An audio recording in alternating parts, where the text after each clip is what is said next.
Hey listeners, if you haven't already, join the family by subscribing so you never miss another one of these stories.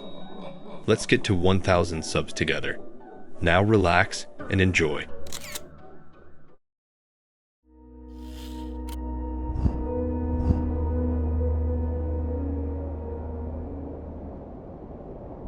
It was just another dead-end job, the kind you take because you have rent to pay and not a lot of questions to ask. The graveyard shift at a 7-Eleven gas station on a stretch of highway that seemed to forget the sun existed. A place where the fluorescent lights hummed a flat, constant note that drilled right into the back of your skull. And the only company you had was the occasional trucker buying smokes or a lost soul needing directions to somewhere that wasn't here.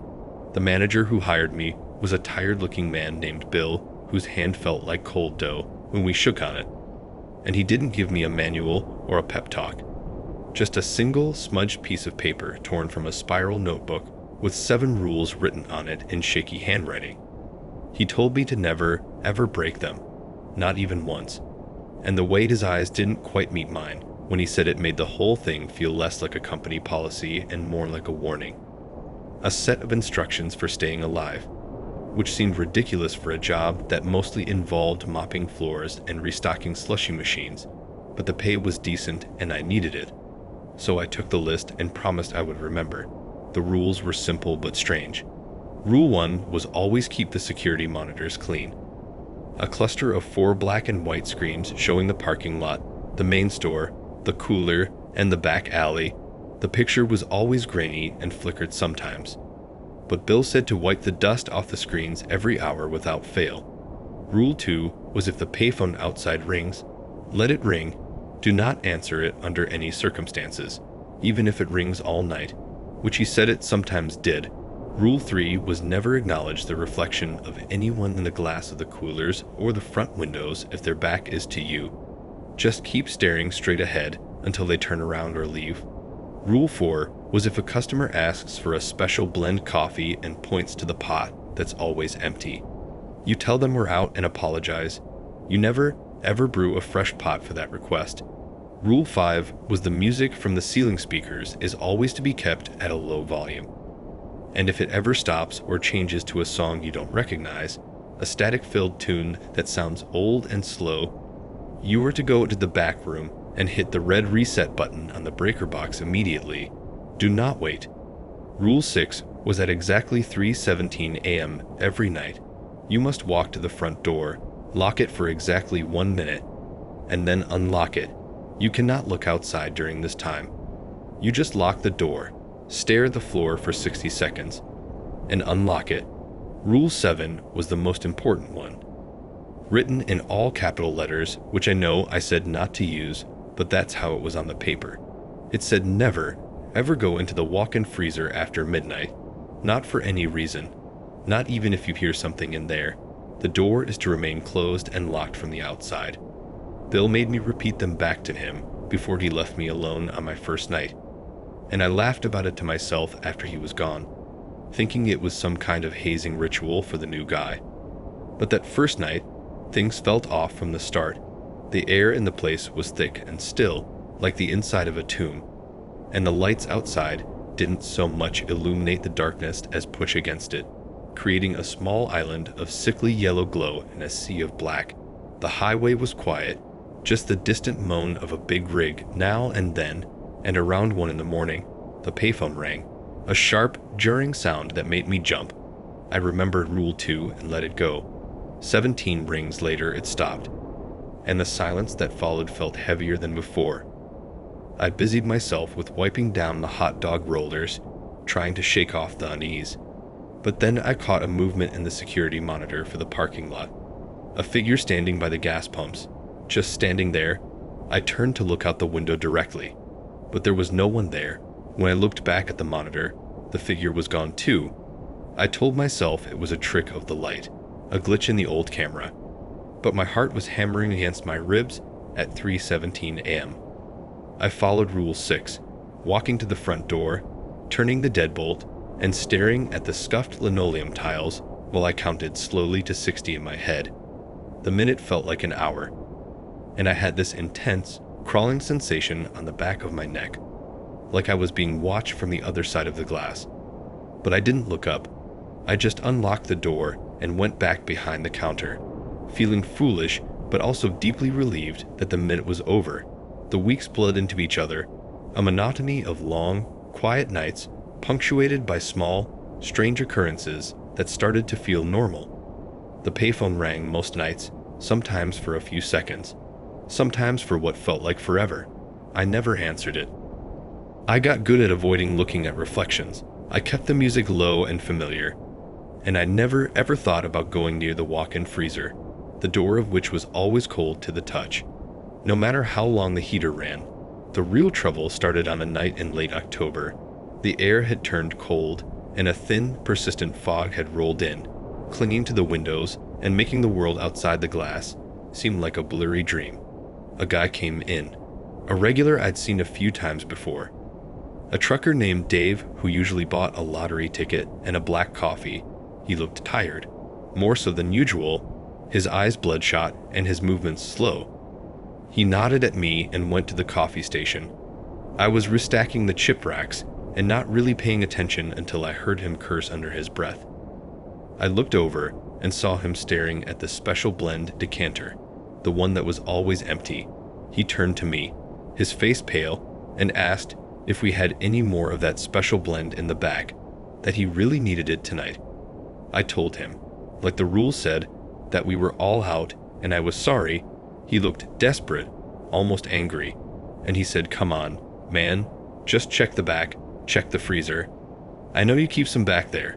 I shook my head, saying we didn't have any, but he was insistent, slamming his hand on the counter and telling me he wasn't leaving until he got some. His voice was too loud in the quiet store, and it was making me nervous. I told him again, firmly, that I couldn't help him. And after a long minute of him just staring at me with this weird intensity, he finally left, muttering to himself. The encounter left me rattled, and the fog outside seemed to get thicker, pressing against the windows like a curious animal. About an hour later, the music stopped, not with a click, but with a slow fade, the generic pop song dissolving into a faint hiss, and then a new sound began. It was music, but not any kind I knew.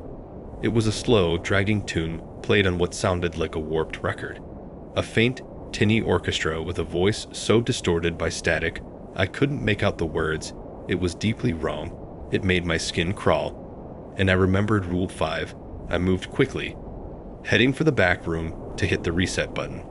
The back room was dark, lit only by a single bare bulb, and the breaker box was on the far wall, past shelves of paper towels and cleaning supplies. As I reached for the red button, I heard a sound from the walk-in freezer, a low, soft thump, like something heavy shifting inside. I froze, my hand inches from the breaker. The thump came again, followed by a faint, scraping noise, like nails dragging down the inside of the metal door. The rules screamed in my head, but the music from the store was still playing that awful, staticky song. I had to reset it. I slammed my palm against the red button, and the horrible music cut out instantly, replaced by the blessed silence of the humming fluorescent lights. But the sound from the freezer didn't stop. The scraping continued, slow and deliberate, and then it was joined by a new sound, a wet, rhythmic clicking, like someone chewing on something too large for their mouth.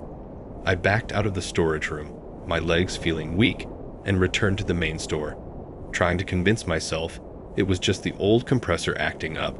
Something mechanical, nothing more. But I couldn't unhear it. The image of that locked freezer door was burned into my mind. The night dragged on, each minute feeling like an eternity. The fog was so dense now that the security monitors showed nothing but shifting gray static. The world had been erased. I was jumpy, flinching at every small noise, and then, at exactly 4:04 a.m., all 4 security monitors went black at the same time. Not a flicker, not a signal loss, just a perfect, solid blackness. A cold dread settled in my stomach as I grabbed the cloth and started frantically wiping the screens, like Rule 1 demanded, but the blackness didn't clear. It was absolute, as if the monitors had been unplugged. But they hadn't been. The power was still on. I was still wiping at the screen when the payphone started to ring. It was louder than usual, more insistent. Each ring was a sharp spike driven into the quiet of the night. I stood there, cloth in hand, staring at the black monitors and listening to that phone scream. And that's when I saw it. In the deep black of the central monitor, a shape began to appear, not from the outside, but from within the blackness itself. It was a face, forming in the negative space, pale and indistinct, but undeniably there. It had no eyes, just dark pits that seemed to swallow the weak light from the ceiling tiles, and its mouth was open wide in a silent scream. A black hole of pure soundless terror that was somehow louder than the ringing phone. The phone kept ringing. A sound that was no longer just in the air, but was now inside my skull, vibrating in my teeth, and the face in the monitor began to press forward, the glass of the screen bulging inward as if it were made of flexible black water, the pale features stretching and distorting, pushing into our world. The silent scream now felt like a physical pressure in the room, a vacuum pulling at the air. Trying to steal the breath from my lungs, I stumbled backward, away from the counter, my boots catching on the worn floor mat, my breath catching in my throat like a hooked fish. The ringing was everywhere, a physical thing that filled the space between the bags of chips and the canned soups, and the thing in the monitor was still coming. Its features becoming more defined, more real, the texture of its skin resolving into a network of fine cracks like old porcelain, the dark pits of its eyes holding a depth that promised nothing but a cold, endless falling. I looked away, a desperate act of self-preservation, toward the front windows, but the fog was a solid white wall, a padded cell that had sealed me in with this nightmare. And then I saw it in the glass, my own terrified face, a pale mask of sweat-sheened panic, and behind me, standing at the end of aisle 4 between the motor oil and the antifreeze, was a tall, thin figure, impossibly tall, its head nearly brushing the ceiling. Its back was to me, clad in what looked like a dark, heavy coat that seemed to absorb the light around it. And I remembered Rule 3 with a clarity that cut through the panic, a single imperative screaming in my mind, do not acknowledge it. I snapped my head forward, staring directly at the lottery ticket machine, at the brightly colored tickets behind the scratched plastic, focusing on the words instant win and jackpot until they lost all meaning, my whole body trembling, a fine, uncontrollable vibration that started deep in my bones. I could feel his presence behind me, a cold spot in the air that grew and spread, a winter chill that seeped through my jacket and into my skin, raising goosebumps along my arms. I didn't move. I didn't breathe. I became a statue of pure fear. The payphone was still ringing, a constant, maddening sound that was the only counterpoint, the deafening beat of my own heart. And from the corner of my eye, a traitorous sliver of vision I could not shut down. I could see a reflection in the glass. The figure hadn't moved. It just stood there, perfectly still, facing the shelves, a monument to wrongness. And then, slowly, so agonizingly slowly that time itself seemed to grind to a halt, it began to turn its head over its shoulder to look at me. The movement was all wrong. A series of small, jerky increments like a broken machine, and I knew with a certainty that froze the blood in my veins that I could not see its face, that to see what was turning to look at me would be to forfeit something I could never get back. I squeezed my eyes shut, a child's defense against the monster in the room, refusing to see it, refusing to acknowledge it, pouring every ounce of my will into the simple act of not looking. The ringing reached a fever pitch, a single, sustained note that felt like it would shatter the windows and my mind along with them. And then, abruptly, it stopped. The silence that followed was absolute, a void of sound so complete it was itself a noise, a high-pitched hum in my ears. In that sudden, crushing silence, I heard the distinct, metallic snick of the deadbolt on the front door turning, a clean, precise sound, the lock engaging all by itself, a sound of finality, of being sealed in. I opened my eyes, afraid of what I would see, but the security monitors were back to normal, showing the empty parking lot shrouded in the impenetrable fog.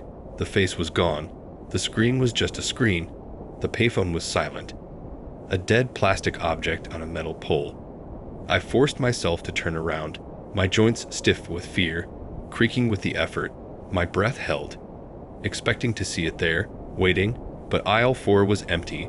There was no one there. The store was silent except for the low, familiar hum of the coolers, a sound that now felt like a lie. I was alone, but the front door was locked, a fact that held a new and terrible significance. And it wasn't 3:17 a.m. The digital clock on the register read 4:4, the numbers seeming to mock me. I spent the rest of my shift huddled behind the counter, my back pressed against the warm cigarette lighter display, not moving, not thinking, just listening, every creak of the building settling, every hum of a compressor kicking on, was a fresh wave of terror. I watched the clock numbers change with a glacial slowness. Each minute, a small victory, a step closer to the sun. I didn't look at the monitors.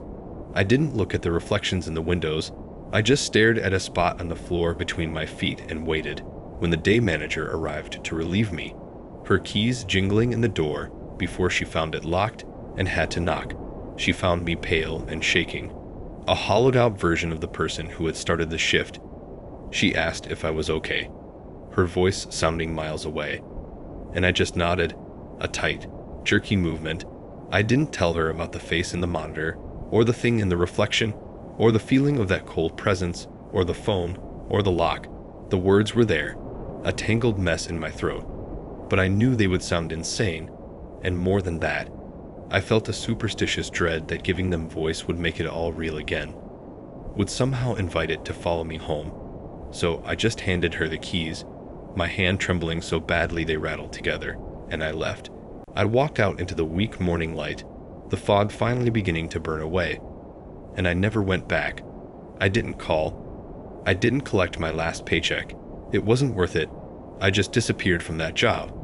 But sometimes, on foggy nights, when the house is quiet and the world outside my window is reduced to vague, shifting shapes, I think I can hear a faint ringing, a distant echo of that terrible phone, and I find myself avoiding mirrors and dark screens, turning the television to the wall before I go to sleep, just in case, because I know the rules weren't for the job. They weren't about customer service or loss prevention.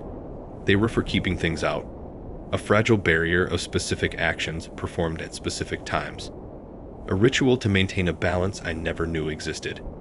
And I can't help but wonder what happens when someone finally breaks them, when a tired clerk decides to answer that phone, or turns around to face the figure in the reflection, or opens that freezer door to see what's really making that sound. And the thought that haunts me most is that maybe, on that last night, in my terror, I already did.